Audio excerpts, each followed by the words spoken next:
Hello everyone. Today we can see the topic number two, that is crop production technology of lowland rice. As we discussed earlier, that is upland rice, but today we can see the crop production technology of lowland rice. In case of the lowland rice, crop which can grown or continuously grown under the stagnant water condition or the waterlogging condition, that the concept of lowland rice, which where the requires highest water requirement for the completion of the life cycle. Today we will discuss in detail the cultivation practices. First of all, we can see here the botanical name of rice, that is Oryza sativa. Family belongs to, that is the Gramineae, and the origin of rice, that is Southeast Asia or Indo-Burma. Next one can see the area and distribution. The rice is widely cultivated in most of the countries, that is India, China, Thailand, USA, Egypt and Indonesia.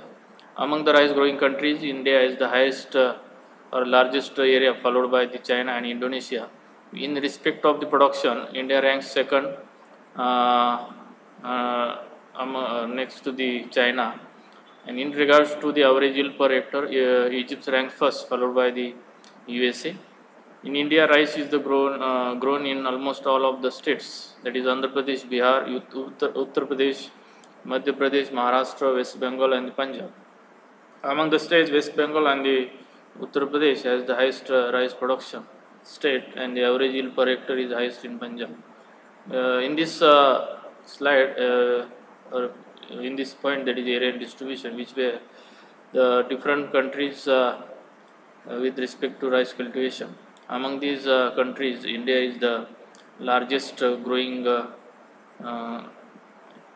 country with respect to rice, and followed by the China and Indonesia.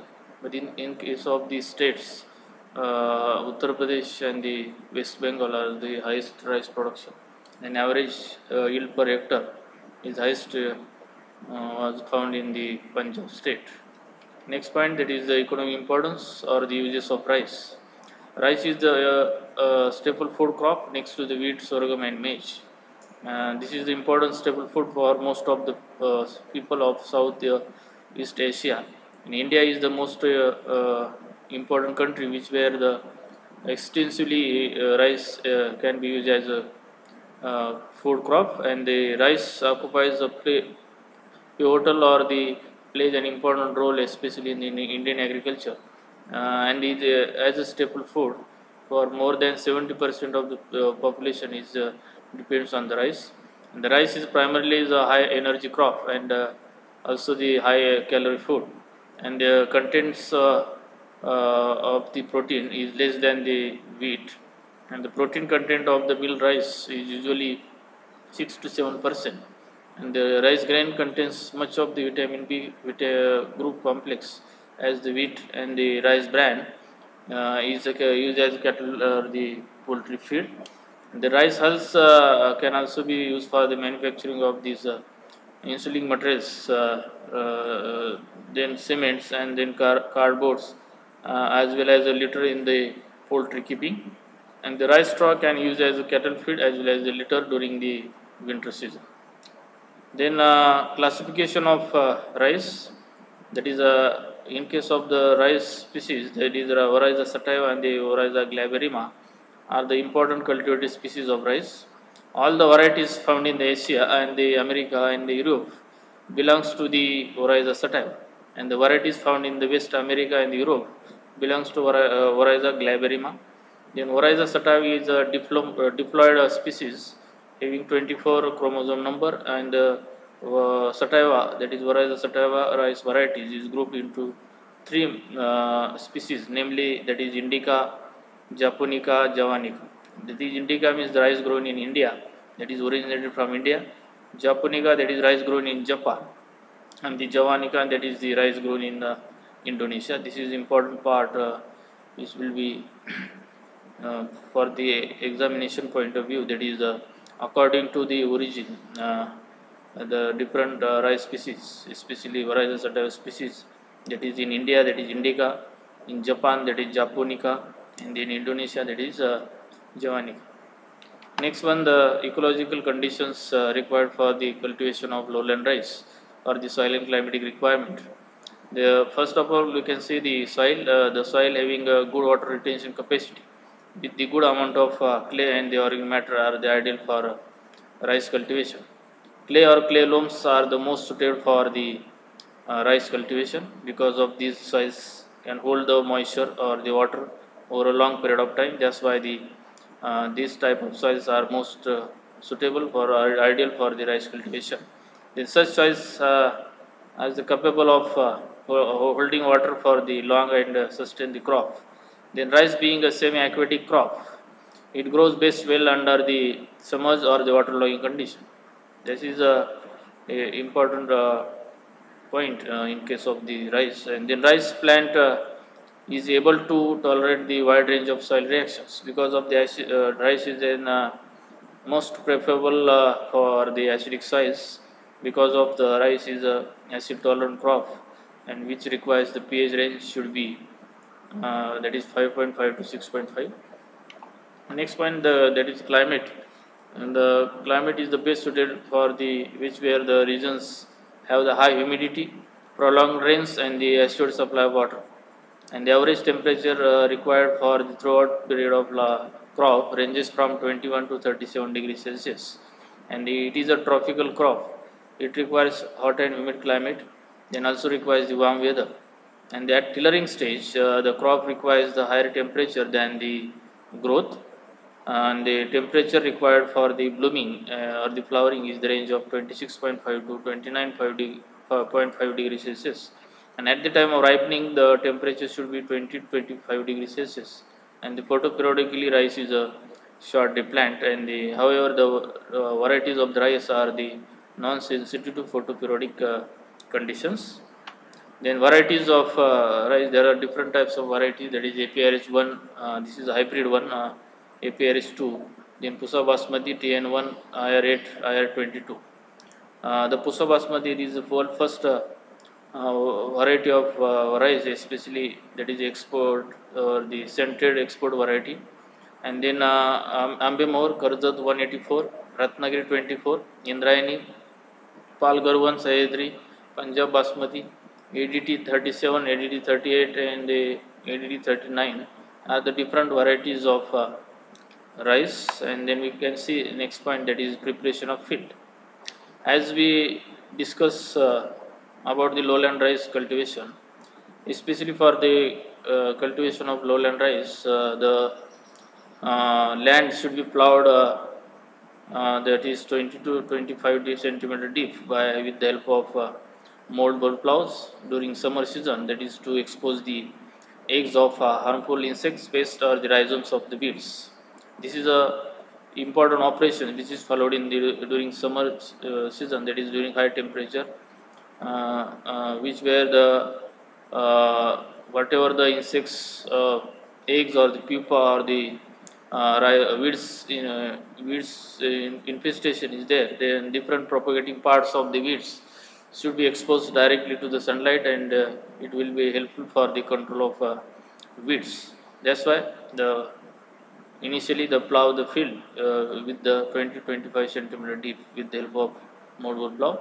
Then next point, that is keep it flooded. That is field should be flooded or saturated with water for about 1 fortnight before transplanting, because to saturate the soils or to lose the soils or to break the clots which were developed during the plowing, which will helpful due to the flooding or saturated with water, that is necessary done during the uh, before the transplanting operation.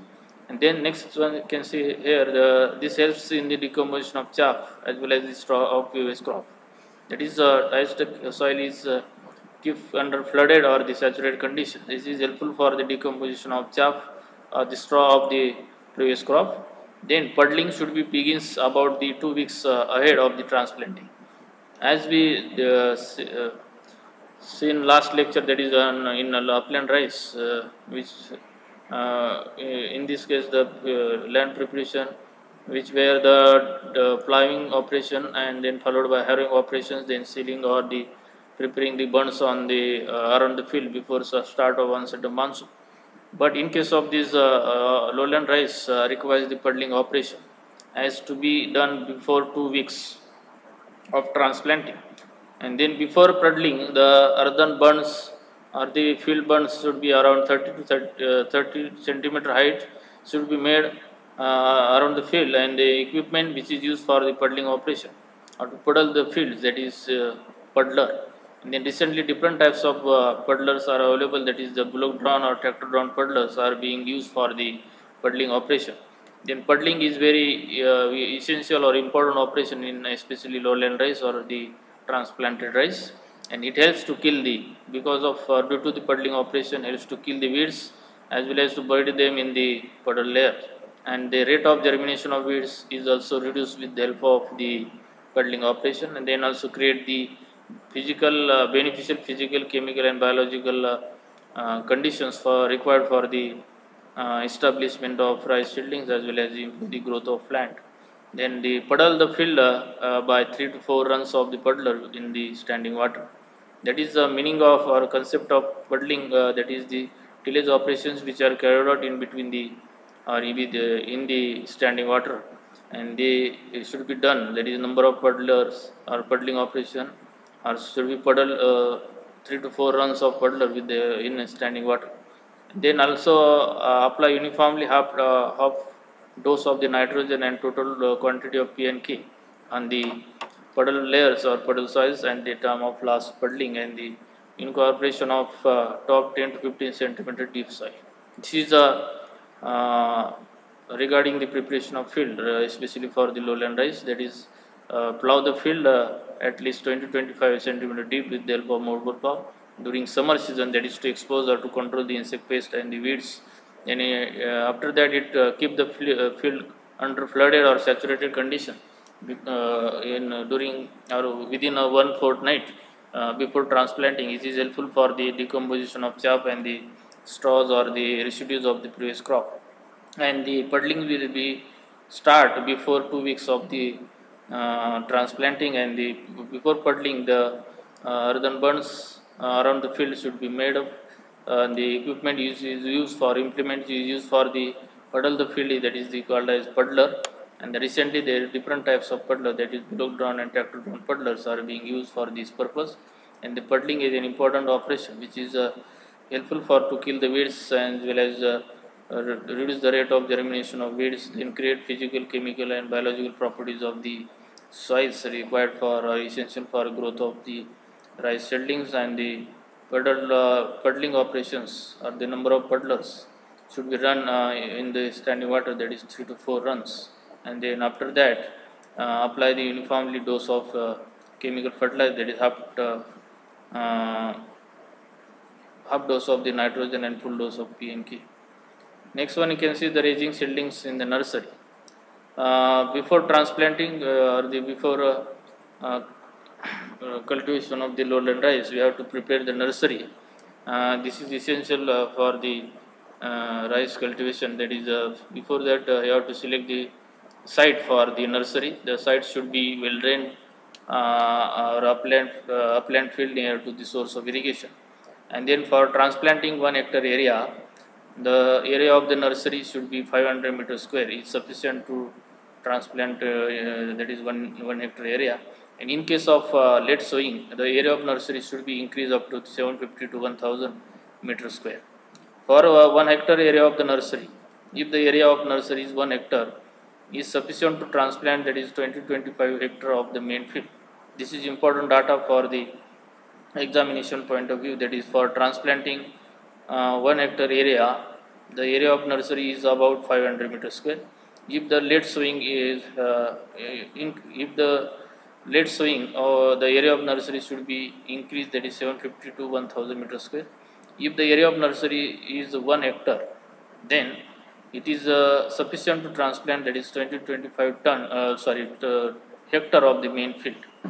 This is important part. And then next one, you can see the selection of the seed. Seed should be always be true to type variety, healthy, viable, clean and of a high germination percentage. And then in case of the bold grain varieties, about 40 to 50 kg seed would be required to raise the seedlings enough for the 1 hectare area, whereas the fine grain varieties where the seed rate is required, that is 30 to 35 kg is sufficient or the enough. Then rice seeds should be required to raise the seedlings. Before you have to soak the seeds in water and pre-germinated. The seeds that are germinated before sowing will start quickly or grow quickly in the field or this in nursery. And then next point, that is transplanting. The transplanting is the should be done when the seedlings are ready for transplanting. The seedlings are uprooted from the nursery at the optimum age, that is 3 to 4 weeks for the recommended for short duration variety, and the 4 to 5 weeks for the medium and long duration varieties. This is important as the transplanting operation. The seedlings are uprooted from the nursery carefully with the standard or the optimum age, that is 3 to 4 weeks for the short duration and the 4 to 5 weeks for the medium or long duration varieties. Then transplanting of the healthy seedling must be done, that is at 4 to 5 leaf stage or when they are about 15 to 20 centimeter height. That is for seedlings, the number of or leaves should be 4 to 5 and the height should be 15 to 20 centimeter. Then delayed transplanting leads to be poor tillering, early flowering of the main tiller and reduction in the yield because of this higher temperature or temperature fluctuation. There will be reduces the number of tillers. Then sometimes early flowering will be observed and then finally reduction in the yield. Then the transplant 2 to 3 seedlings per hill, that is per hill number of seedlings should be transplanted or should be transplant, that is 2 to 3 with the specific or the scientific spacing, that is 20 by 10 centimeter distance under the normal conditions. Increase the number of seedlings per hill if if old seedlings are used, the number of seedlings per hill should be increased, that is 4 to 5 seedlings per hill instead of 2 to 3. Then for 45 days old seedling, the number of seedlings per hill should be 5 to 6. As the age of seedlings will be increases, the number of seedlings transplanted per hill should be increased, that is 5 to 6. In case of alkaline soils, the old seedlings are established better than the young seedlings of, that is 25 days age old, because of this mortality or because of this high concentration of the sodium in the, especially in alkaline soils. So they will affect the growth of young seedlings or restricted development of roots of the young seedlings. That's why the old seedlings are established better than the young seedlings, and in each seedling should be transplanted at recommended depth, that is 2 to 3 centimeter. If the seedlings are transplanted more than 2 to 3 centimeter or as a differ, then it will be delay the growth of crops, or the it will be inhibits the growth of tillering, or the inhibits the tillers per plant, and the planting density. The planting is should be done within a specific or this recommended depth of so, sowing transplanting, that is 2 to 3 centimeter. Then planting in lines may not be necessary if the adequate population is assured. Then there should be an average 50 hills per hectare. This is recommended per meter square. Sorry, and this will be recommended to assure the adequate population in the rice field. And in wetland or the lowland situation, the cultivation of rice transplanting is the following advantages. That is, it enables the cultivator to have the optimum plant population at a desired spacing in the field, and it enables the cultivator to have the opportunity to give throughout the cultivation. This is the information or the detailed information regarding the transplant. Next point we can see here, the nutrient requirement or the management of nutrient, especially for the lowland rice. You can see the first of all the manures, 10 to 15 tons of FOM or the compost per hectare should be recommended or should be applied at the time of puddling operation. The incorporation of Gliricidia green leaf manure at the rate of 3 to 4 ton per hectare during the puddling operation. This is ideal and popular green manure crop or green leaf manure, which is used as a source of organic matter for enhancing the biological activity or the organic carbon and improve the physical chemical properties of the soils. And then recommended dose of the chemical fertilizer for the lowland rice or the wetland rice, that is 120 60 kg NPK per hectare, or the 150 kg NPK, or 160 40.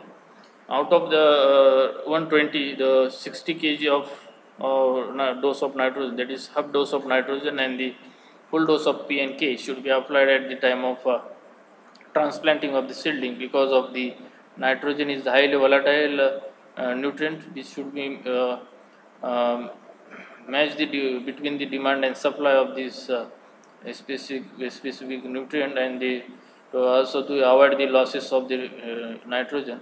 Hence, there is need to apply the nitrogen in the split doses. The remaining half dose of nitrogen should be applied at the time of panicle initiation, or the flowering or the tillering stage of the crop. This is the highly responsive stages for the nitrogen. That's why it should be applied as per the need of the crop, as per the demand of the crop. Then hence it will be reduces the losses of nitrogen. Then especially for the lowland rice cultivation, nitrogen can be applied with the modified form, or to avoid the losses of nitrogen, or how to improve the nutrient use efficiency, especially in the lowland rice field. Then these are the different methods or the schedule of fertilizer application, the techniques to avoid the losses of nitrogen. As the method of application of nitrogen fertilizer is crucial in paddy, because of paddy's crop can be cultivated or grown under the waterlogging condition. In view of the fact that hardly 30 to 40% of the applied nitrogen is actually used by the rice crop. This is actually nutrient use efficiency found in the lowland rice. Hence, there is need to apply the modified form of the urea, or the different techniques to avoid the losses. And then to unused portions also does not stay in the soil, rather it lost mainly through the leaching and denitrification. These are the two main types of the nitrogen losses, especially found in the lowland rice. And till now, there is no practical or economic ways to completely check this loss. But recently, some techniques have been developed which can minimize the losses of nitrogen. First technique or method, that is use of pre-incubated urea. That is, you mix urea with the moist soil at the rate of 1 kg urea with about 5 kg of the wet soil, and allow this mixture to stand in shade for 36 to 48 hours before applying in the field. That is the use of pre-incubated urea technique. And then second one, that is split application. The split application of nitrogen is used for increasing the nutrient use efficiency. And then well, large amount of nitrogen applied at the time of sowing, say all the basal nitrogen efficiency is almost lowest, and the application of nitrogen should match the crop needs for the especially nitrogen. And then two splits doses are recommended for short and medium duration varieties, and the three splits doses are recommended for long duration varieties, and then more splits are recommended for the sandy soils. Next point, that is use of mud balls technique. That is prepare the small balls of the moist soil and put urea granules or the any other fertilizer in the at the center of the ball, and close the opening and allow to dry a little if possible, and use these balls in the paddy fields where it is not possible to drain out the water from the field at the time of fertilizer application in standing crop. Fourth technique, that is deep placement. In case of or in this method, the has received considerable importance in the case of phosphatic fertilizer, but equally important in case of the nitrogen. Ammonia, that is volatilization, is almost prevented by this deep placement fertilizer application method. And then deep placement of nitrogen is especially important in the rice, because of placement in the reduced zone can prevent or at least retard the formation of nitrates and they reduces the denitrification losses. And then for fifth one, that is use of neem coated cake, neem seed cake. As a neem seed coating is done in the urea granules. As finally ground the neem seed cake mix with the urea at the rate of 15-20%. And the crunch or moho cakes are mainly used in the similar ways. And these oil cakes delay the nitrate formation from the urea and thus reduces the possibility of the nitrate losses from the denitrification or the leaching. The nitrification inhibitors, there are different types of the chemicals which retard the process, that is nitrification process in soil, and then thereby they reduce the losses of nitrogen through the leaching and denitrification. The chemicals most widely tested are the NSERV, that is 2-chloro-6-pyridine, then AM, that is 2-amino 4-chloro-6-methylpyrimidine, and then DCD, that is dicyanidamide, and then ST, that is sulfathiazole. These are the different nitrification inhibitors which can inhibit the nitrification process and ultimately reduce the losses of nitrogen through leaching and the denitrification. Increase the rice yield and the increase in nutrient utilization in India has been reported for NSERV, AM, DCD, and the ST. These are the nitrification inhibitors which can be especially used in the rice to improve the rice yields as well as to reduce the losses of nitrogen and increase the nutrient efficiency, especially in India. And they also reported the nitrification inhibiting properties of neem seed extract, and the neem cake was the we used for developing the neem cake coated urea. Then next one, that is slow release nitrogen fertilizers. These are the two kinds mainly, that is coated conventional fertilizer such as sulfur coated urea, polymer coated urea, and the neem coated urea. These are the slow release nitrogen fertilizers, and the chemicals which inherent this uh, nitrification process to release the nitrogen property, that is isobutylidine diurea, that is IBDU urea form, and the crotilidine diurea, that is CDU, etc., which is used as a slow release nitrogen fertilizer. The slow release nitrogen fertilizer releases nitrogen slowly, and therefore allow its uptake before it is lost. And the next technique, that is urea supergranules. As the urea supergranules, that is USG, are based on the principle of the Chinese mud ball technique, and the mud balls are then dried and stored for the placement in the rice field. And the urea supergranules or the large size urea pellets come in different shapes and size. The most popular are the 1 gram or 1 centimeter diameter granules, which will be helpful for the reduces losses of nitrogen and the improving the nutrient use efficiency. Then next technique, that is urea briquettes. Urea DAP briquette is also used as a slow release fertilizer. This technique majorly developed by Dr. Basab Sawant Konkon Krishi Vidyapit, Dapoli, and this in this case the urea and the SSP fertilizers are mixed in equal proportion and made capsules of 5 centimeter diameter with 25 gram or the up to the 7 to 25 gram of which capsule, and the urea briquettes capsules are placed in or at the center of 4 plants, and it helps to be equally distribution of the nitrogen and phosphorus to the plants, and also helps to increases the nutrient use efficiency. These are the different techniques. Next point, that is water management, especially for the rice. What the water requirement is highest or higher than the any other crop, because of for producing 1 kg of rice requires the 5,000 liter of water. This is the water consumption, especially for the production of 1 kg of rice. In life cycle, the rice plant, there are certain critical growth stages when water requirement is high. As tillering and flowering is the most critical growth stage for irrigation, especially in rice, and ensures the high or enough water from the panicle initiation stage to flowering, and the flooding is not necessary if the weeds can be controlled economically through means by the chemical, and until the transplanted seedlings are well established, water should be allowed to stand in the field at the depth of 2 to 5 centimeter, that is recommended level of water should be maintained in the rice field. Therefore, above 5 centimeter water may be maintained up to the duff stage of the crop. Next one, weed management.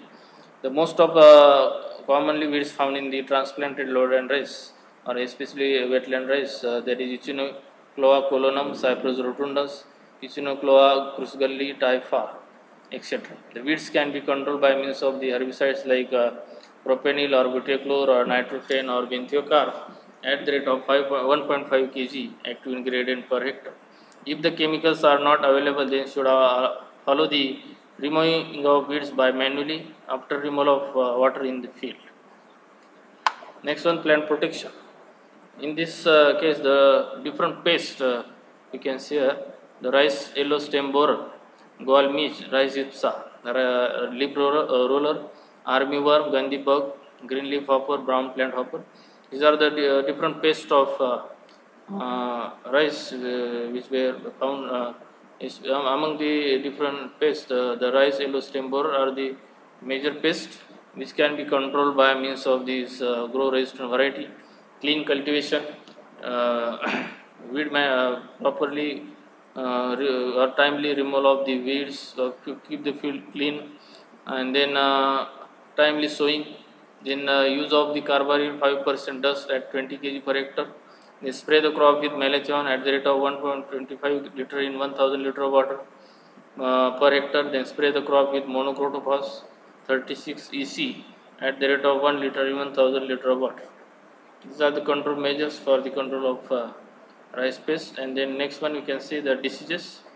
The rice blast, then brown spot, then stem rot, first smut, seed blight, bacterial leaf blight, bacterial leaf streak, tungrovirus, and chyra. These are the different diseases. Among the different diseases, the rice blast is the major disease, which can be controlled by the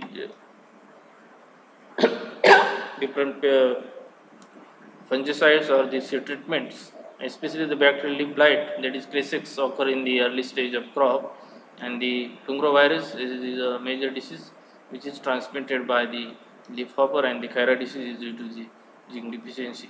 In the control measures, that is seeds are treated with the amison at the rate of 5 gram per 10 kg of seeds in 10 liter of water, and then give the 3 to 4 sprays with 0.2% Zineb or mancozeb 75 WP at an interval of 10 to 12 days, and they use treated seeds only, and they spray the crop with 1 kg Bevestin per hectare in 1000 liter of water. Next one, that is harvesting and yield. In this case, in this point, that is the science of maturity. Before harvesting of the rice crop, there are different signs of maturity should be observed. That is yellowing of leaves, stem becomes greenish to yellow or golden in color, panicles turns greens to yellow in color, grain becomes hard and tough, metallic sound comes when the grains are kept or placed under teeth. Harvest the crop as the soon it matures. If harvesting is delayed, the grain may lost due to the damage of rats, birds, insects, or the sometimes shattering and lodging. Then timely harvesting ensures the good grain quality. Then right stage for harvesting is when the about 80% panicles have the 80% ripeness spikelets. And at the time of harvest, the upper portion of the spikelet should be in the straw or yellow color, and the grains will contain 20% moisture. The crop is generally cut with the serrate-edged sickles, that is Vaibhav sickle, having the serrated margins, which is developed by Dr. Babasaheb Savankt Krishi Vidyapith, especially for the control of the yellow rice stem borer pest. And these plants should be cut quite close to the ground and left in the field for a few days to dry. And later on, they should be collected in bundles and staked for the threshing. And the threshing should be done with the help of beating of sticks or the threshing machine, or with the help of dog trampler. And threshed material should be cleaned properly and the dried under sun. And finally, the yield of rice, that is for short duration variety 45 to 55 quintals per hectare, mid duration, that is 60 to 70 quintals per hectare, and for hybrid, that is 60 to 70 quintal per hectare. This is our today's lecture about the crop production technology of lowland rice or the wetland rice. Thank you.